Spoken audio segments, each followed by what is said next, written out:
Just like mainstream auto manufacturers, the mid-size luxury sedan segment is a pretty important category for any luxury auto manufacturer here in the States. The Lexus GS has always sort of lived in the shadow of the far better-selling Lexus ES. Well, this week I'm testing the fully refreshed 2016 Lexus GS200t. Let's take a look and see some of the reasons why you may choose this one over its more well-established German rivals.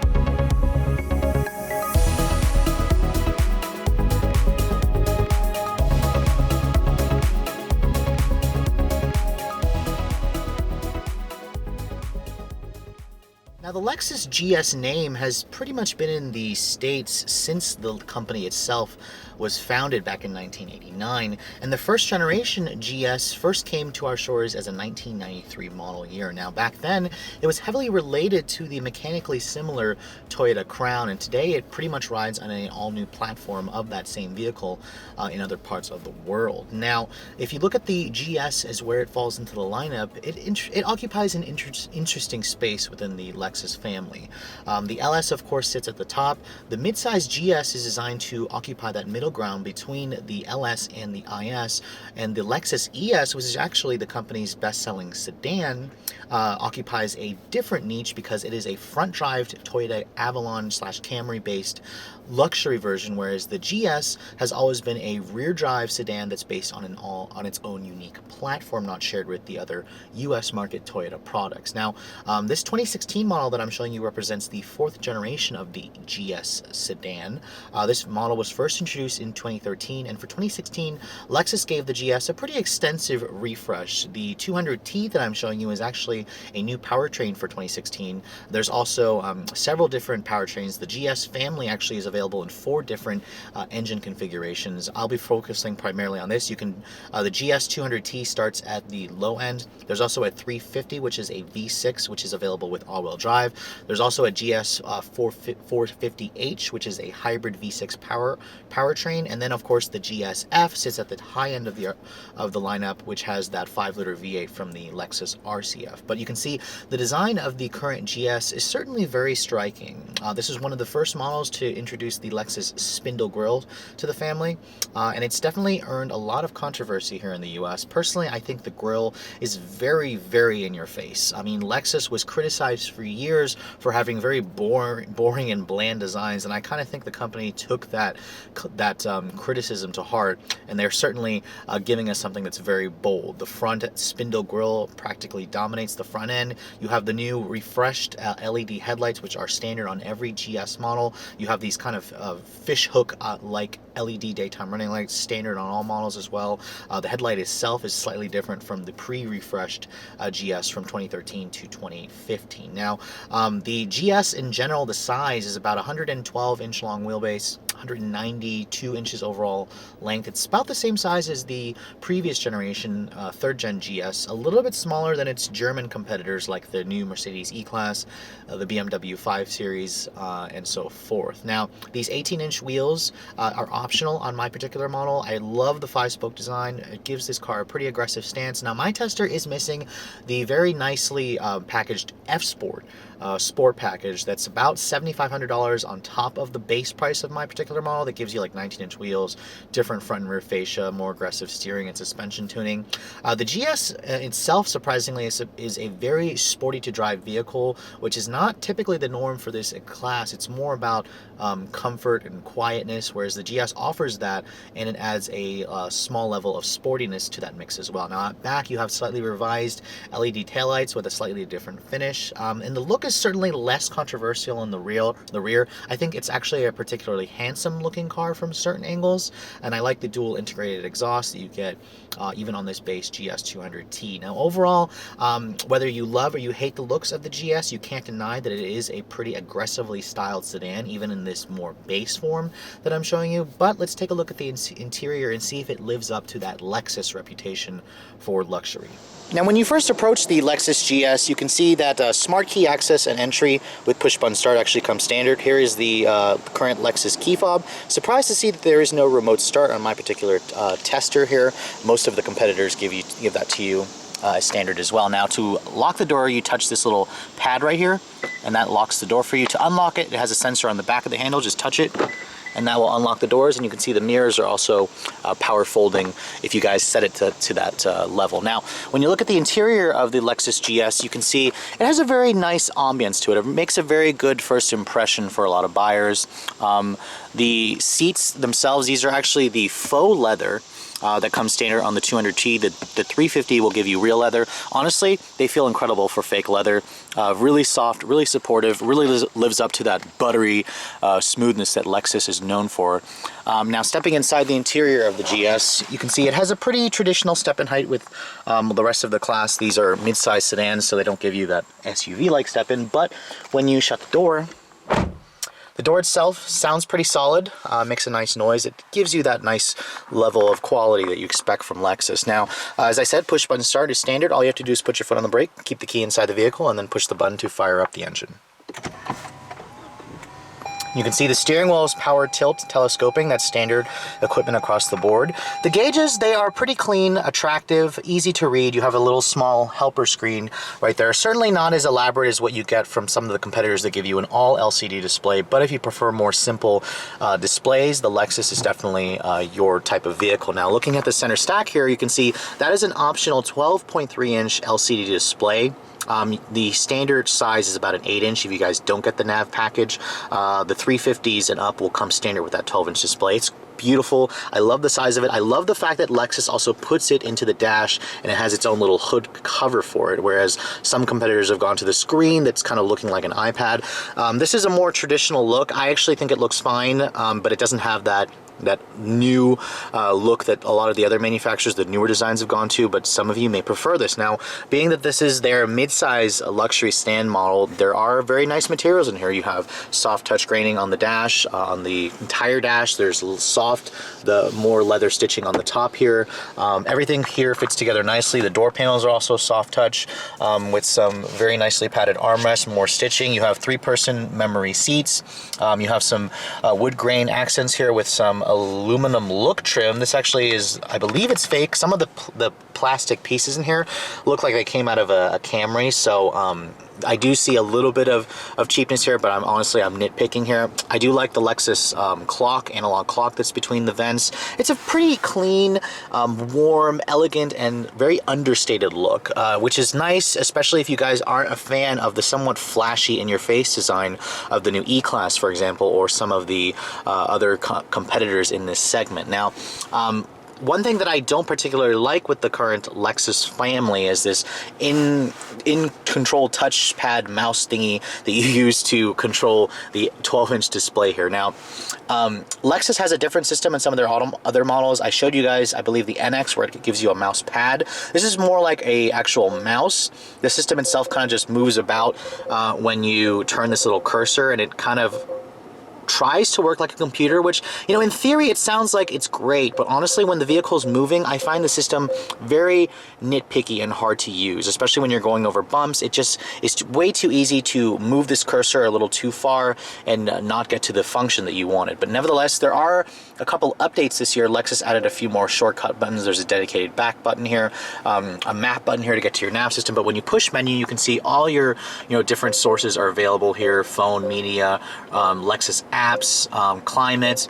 There is no Android Auto and Apple CarPlay. Lexus still hasn't put that on this vehicle, but I do like the fact that you can kind of split the screen here. You can show, your media over here versus on this side you can also change it to show navigation. So I like that Lexus gives you that split view. I like that they're using the entire real estate of the screen. It certainly looks very high-tech in here. I just wish that Lexus would change the way that you control this, as it did just take me a lot of time to get used to, and I definitely prefer a better setup that some of its German rivals offer you. Now you can see the finishing in here is very nice. You have leather pad right here where you're basically going to rest your hand when you're using the system, and then down here you have your heated and cooled seat controls, your dual zone automatic climate controls right here with some pretty nice looking graphics. I actually like the way the temperature display looks when you're changing the temperature. The numbers look pretty nice. When you put the vehicle into reverse, you do have a nice backup camera with trajectory and distance markers. This also has front and rear parking sensors. There's no front camera though. There's no 360 camera available on this car, I believe. So some of the competitors do offer that as a one-up. Now, when you go to the nav display here, you can see you can actually put both nav systems up if you want to. I'm not sure why, but it's the typical Lexus slash Toyota nav display head unit. It's not going to really wow you the way like Audi's Google Earth would, but it gets the job done, and then the large screen certainly helps with giving you that more premium feel. Now you can see here, this is the 8-speed automatic transmission. It's a traditional shifter. I'm not particularly a fan of the fact that this twists very easily. I kind of wish that Lexus would give this car its own unique gear shifter, but this is very easy to use. Everybody knows how to use it. There's a manual mode here. There's paddle shifters on the wheel. There's also a little controller dial here to switch the drive modes. The vehicle will pretty much default in normal. Twisted to the right or the left, it goes to eco, and then twisted to the right, it goes to sport, which does firm up the settings. The F Sport models will give you a Sport Plus setting, whereas this regular model does not. Now, looking at this center console here, it's nicely padded. It slides and adjusts. There's more buttons back here to turn off the parking sensors, and then this is for the rear power sunshade that it does come on the premium package that my particular tester has. The display here, or I'm sorry, the storage here is pretty good. Pretty nice size. You have your 2 USB ports in there, an aux port, and then a power outlet. You can see the cup holders are right there. The glove box, it's a decent size, lined with felt. It is damped. I mean, overall, the seats are really what make this car super nice for me. They're really supportive, super comfortable, and just the overall feel. This has a very warm, you know, understated look that I particularly like, that I feel that some buyers are definitely going to like. One thing that did really confuse me when I first got in, I couldn't find the parking brake release here. It's actually buried down in here, which does have an automatic mode. So when you leave it in automatic mode, it'll basically turn the parking brake on or off whenever you shift it from park to drive. Now, the back seat of the Lexus GS is certainly on the spacious side, pretty much class competitive with most of its competitors, much more room than what you get in the smaller IS, but I believe the Lexus ES actually gives you more space because it doesn't have this little huge hump here for the rear drive shaft, of course. Now, shutting the door back here, it has the same solid thunk as the front. The window is automatic up down for all four, so you have that nice feature. And also it has a nice little soft close feature where it slows down before it actually shuts all the way, so that's a nice little detail. You do have rear seat vents back here, a power outlet. Surprisingly, there is no separate climate control system back here like a 3-zone. Some competitors offer that. This seat armrest here folds down. There is a nice little storage compartment there, some cup holders here, very nice to have. There is a little pass-through to get to the trunk. The seats themselves do not fold down in any manner, so some competitors offer that. You have dual map pockets, a little storage, or actually it's not an ashtray, but it looks like an ashtray, just a little storage compartment there. And overall, the back seat is definitely on the cozy side for 3, but comfortable for 2 people. Now, the trunk has a little hidden release to the side here. I would have preferred Lexus to put it over there, make it a little easier to find, but you can see the trunk capacity of the GS is pretty class competitive. You're looking at about 14 cubic feet of space. It's nicely finished, very nice plush carpeting in here. Lexus does give you a nice temporary spare, where some competitors don't do that for you, but overall the cargo capacity of the GS is pretty much on par with what you expect.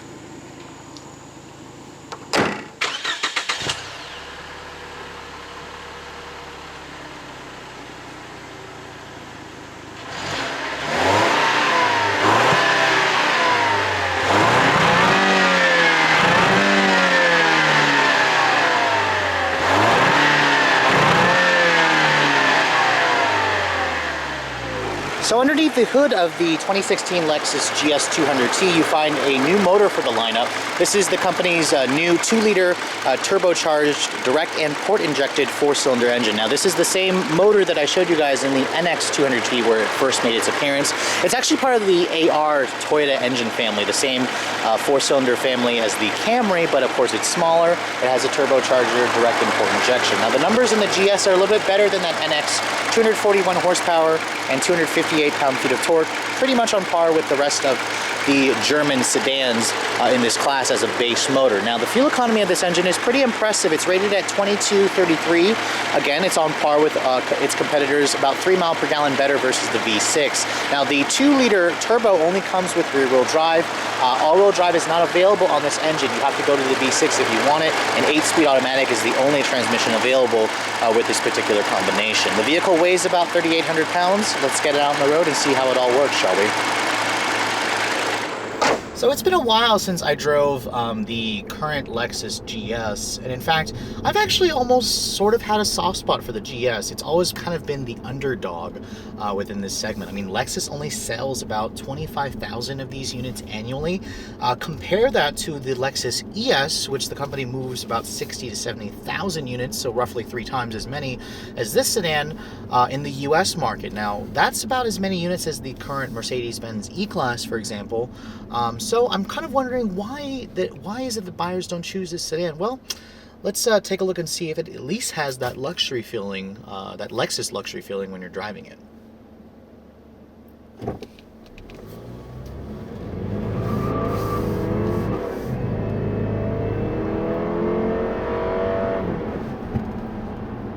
Very interesting.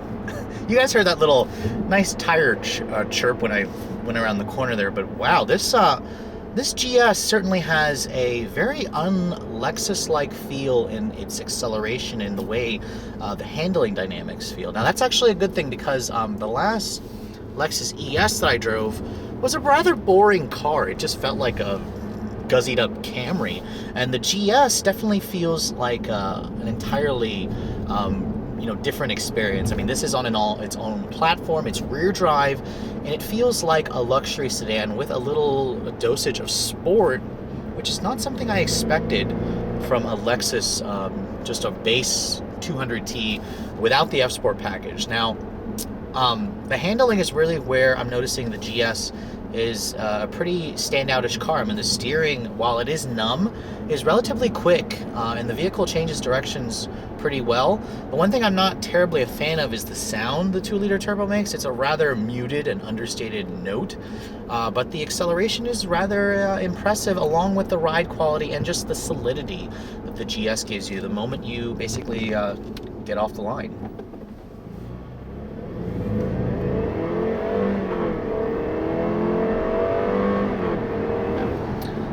Now, Lexus says this powertrain combination will get up to 60 in about 7.2 seconds, which honestly feels about right.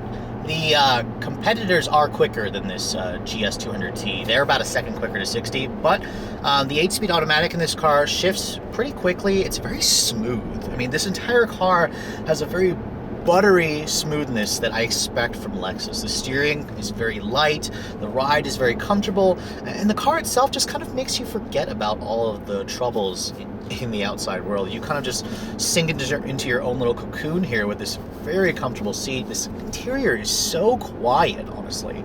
It's just librarian quiet, and this is exactly why a lot of people really like Lexus, because it's just a car that makes you forget about the crappy day you had at the office or whatnot. But I mean, surprisingly, when you put it into its sport mode here and start attacking some corners, the GS chassis really shows you that it has a lot more to offer than what this base model will give you. There's an F version of this car for a reason, because when you go around these corners here, the body stays relatively flat, the steering is quick to react, and the car feels a lot smaller than its size would suggest. I mean, I showed you guys the current 5 Series, and I honestly wasn't really all that impressed with the car's handling. The steering was far number than the steering in this car, which is weird because this is a Lexus. Lexus is not supposed to be the sportier offering, but it is, and that's kind of the same surprise reaction I had when I drove that Cadillac CTS, the current generation. It's also very sporty, and the Lexus GS basically follows in that footsteps as well.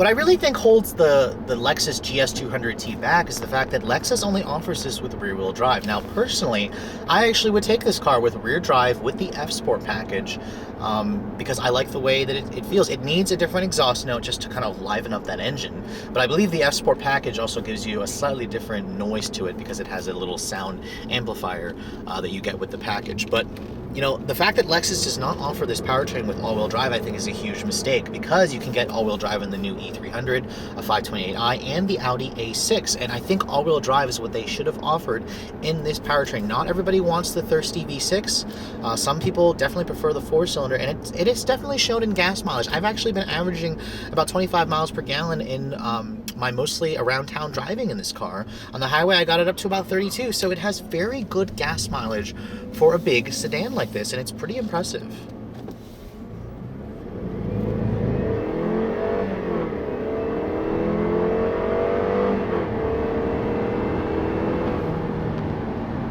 Now, this car may not put a huge smile on my face like some of the other cars I've shown you, but the smoothness, the effortless acceleration, the relatively smooth power delivery. I actually was expecting this car to have some turbo lag, and really the only lag you feel off the line is just like initial small, you know, wait as you are waiting for the turbos to kick in and the transmission to give you all it's got. But honestly, this car is the perfect daily driver, the perfect highway companion cruiser, and it's a lot smoother, sportier, and more luxurious than I thought it would when I first saw this thing.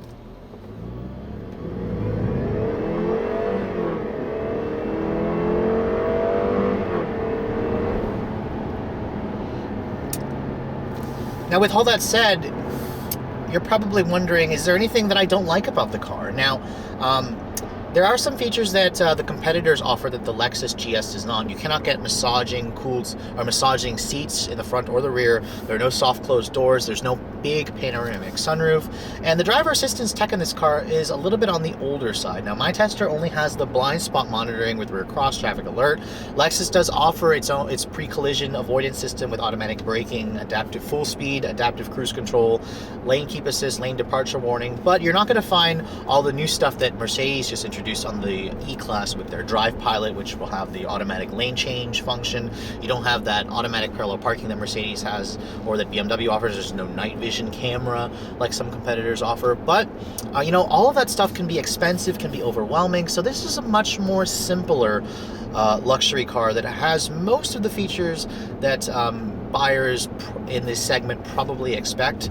Really, if you guys are demanding the most flashy, of course you're going to go to the German competitors or even some of the British competitors or whatnot. Or the sportier offering is still the American. The Cadillac CTS is still one of the sportiest driving sedans that I've driven in this segment. Now, you're probably wondering what the price is of this Lexus GS. Now, the car actually starts at the lower end of the market. The GS starts at around $45,600, which is roughly about $5,000 less than a lot of its German competitors. The CTS roughly starts in this realm.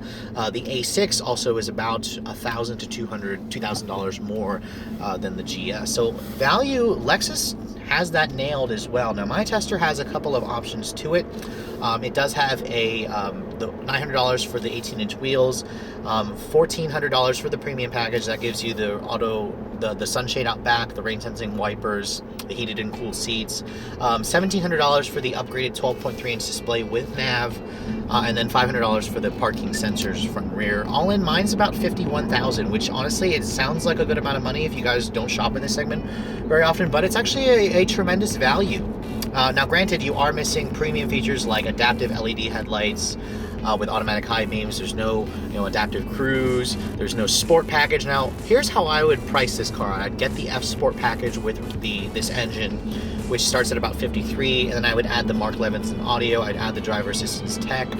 I would add the head-up display. That pushes the price to about $60,000, which is still a lot cheaper than its competitors. A fully loaded Mercedes-Benz E-Class and BMW 5 Series 528i can easily eclipse $70,000. So you do get that value with the Lexus, and you do have a nice feeling of luxury, if not the most highest of tier luxury. It's a little bit more of a simpler, less flashy luxury, but again, that's really up to your taste. Some of you may prefer a vehicle like this that's a lot more understated in its driving dynamics, but still has a very in-your-face kind of look on the outside, which is interesting because the exterior doesn't necessarily match the interior or the driving dynamics of this car, whereas it's much more softer, it's quieter, and the front can be a little bit brash and in your face. But anyways, I hope you guys have enjoyed my overview of this 2016 Lexus GS200t. I definitely think it is worth a look if you're shopping for this mid-sized luxury sports sedan. But if you guys are also looking to see the latest cars I'm testing, make sure you follow me on Instagram, like us on Facebook, and as always, guys, keep subscribed to the Redline Reviews YouTube channel for all the latest reviews. Thanks so much for watching. I'll catch you all in the next video.